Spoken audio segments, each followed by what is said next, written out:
Christine Magnuson from Tinley Park, Illinois, burst onto the scene last year at the 2008 Beijing Games, where she won 2 medals. She's 6 feet tall, a butterfly specialist, and a side breather.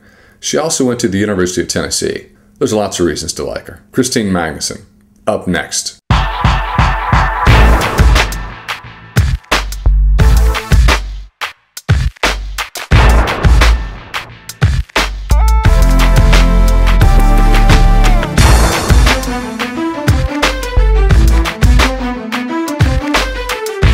Christine, good to see you. How you doing? Good to see you. I'm great. Where are you broadcasting from now? I'm in my apartment, just in my very bright lime green room with my very large comfy bed where I spend a lot of my free time. You're still at the University of Tennessee. Aren't you going to graduate soon? Graduate in May. What are your plans?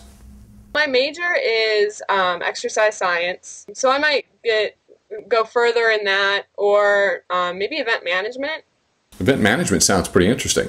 Wouldn't it be cool to like put on events like Olympic trials? Working in Olympic trials, much better than competing in Olympic trials. Competing is brutal. You had to be a ball of nerves. I was pretty nervous, but I had the nice underdog mentality going in and just really wanted to race the top, and it worked.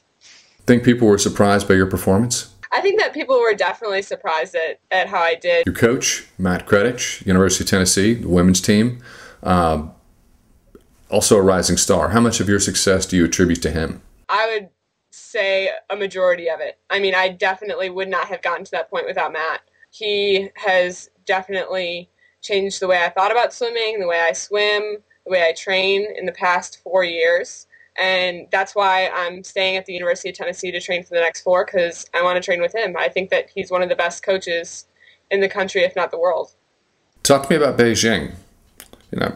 What was your mindset going into the Olympic Games? I was still the underdog, and I didn't want to be a disappointment on the U.S. team. Everybody was kind of saying fly is one of the weaker events for the U.S. team, and I didn't want to be the weakest link on that team. There was no way.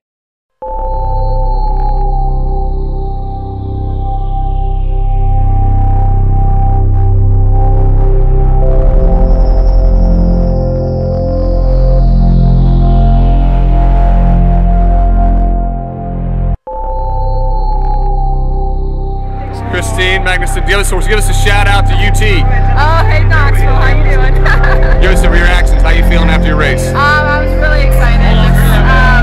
It's been a great day for the U.S. and to cap it off with that relay, the men's relay at the end was amazing. So, really excited. You've earned your Olympic hardware. You deserve it, and now you've gone pro. Explain that a little bit. You have representation, right? Yes, I have an agent. His name is David Arluck. He also represents a number of other swimmers and track athletes, Matt Grievers being one of them, Peter Vanderkay. I know David Arluck. He's a good guy. How did he approach you and convince you to go with him? I met him at Olympic trials. One of the first things he said to me is, I really like when my athletes do charity work. And I said, good, because I don't want to be just sitting around for the next 4 years. And you're not. You're out and about. You're doing it. I am. I joined Right to Play right after the Olympics. Johnson & Johnson was a major part of that because they said, if you win medals and become an athlete ambassador for Right to Play, we're going to give them a ton of money for every medal that you win. And I thought that was amazing. That's the charity side, but you also have to support yourself financially, support your training. Who's your biggest sponsor? Mutual of Omaha. I do swim clinics for them. They're a ton of fun. I get to fly all over the country and see different teams, and I really like kids, so that's always fun. You're so squeaky clean. Kids, charity, nice sponsorships. You got to give me something good, a little bit of dirt. What kind of foods do you gorge on? Anything with chocolate that is bad for me. I think everybody does that. What did you do after competition in Beijing? I went to a lot of parties afterwards. Good parties? Parties were pretty good. Parties were really good.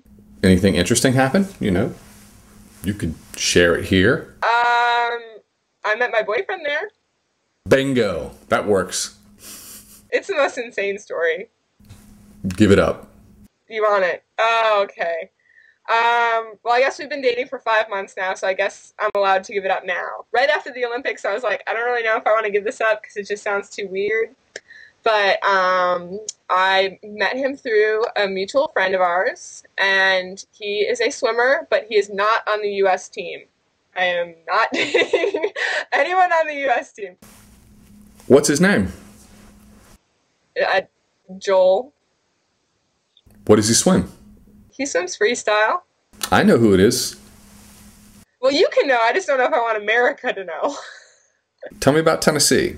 I went to the University of Tennessee, beautiful place, foothills of the Appalachian Mountains. Do you go tubing down the river? I've been tubing down the river, yes. Did you use it as a training session, or were you like wearing competitive bodysuits, or was it fun, just t-shirts and cutoffs? I wish. I should have last time I went because my suit actually split down the middle of my butt. Oh, that's embarrassing. I hope you were laughing about it. No, a lot of other guys were.